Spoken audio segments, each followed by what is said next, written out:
Talaytay dyan sa ugat mo! Tugong demonyo!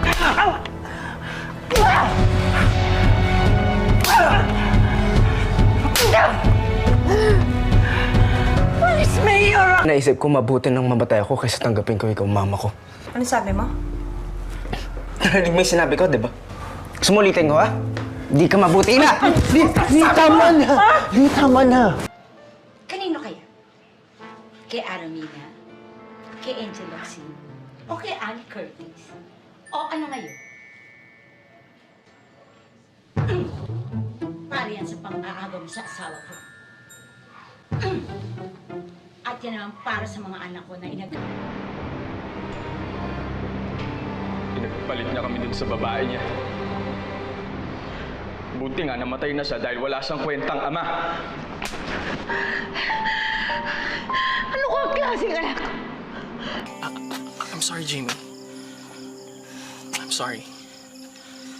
Let's just kiss and make out. Kissed your face? Hoy, baka nakakalimutan mo. Ang laki nang naitulong ko sa'yo. Nung napatay mo yung matanda, sino ba tumulong sa'yo? Love you. Love you. Bye. Bye. Mag-ingat ka, ha? Sige, ingat. Siguro naman hindi ka mambubuntalan ng kuya mo, ano? Hindi na, ate.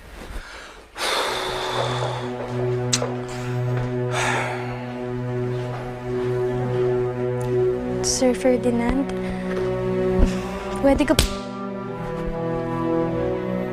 Alam mo naman, tulong natin para kay Hart yan eh. Tulong natin para sa kanila. Pero piling, ito, libre. Paano uli yun? Ayoko! Ano? Babay... You get out of my car, please. Come on, Bridge. I know how you feel for me. Lumabas ka sa sasakyan ko. Come on, Bridge. Please, lumabas ka sa...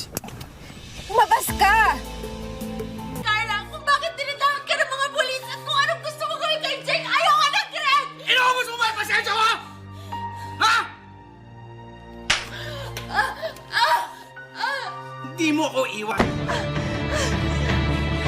Hayop ka! Hayop ka! Wala ka kasi nagbabayad ka! Hayop ka!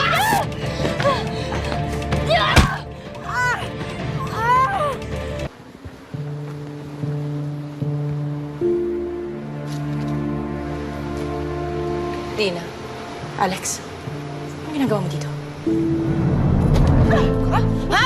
Hayop ka! Hindi ka makakabuti sa kanya! Tingnan mo ang ginawa mo ngayon, pinahamak mo siya, walang iya! Tama na. Walang iya ka talaga! Tama na. Hindi ka marunong makinig! Tama na. Sinabihan na kita! Bitawan mo ako!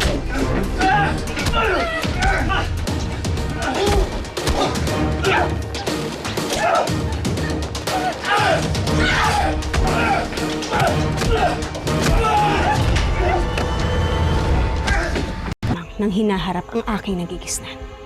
Wala akong kakayahan, hulaan, ang lahat na nakatakdang mangyari.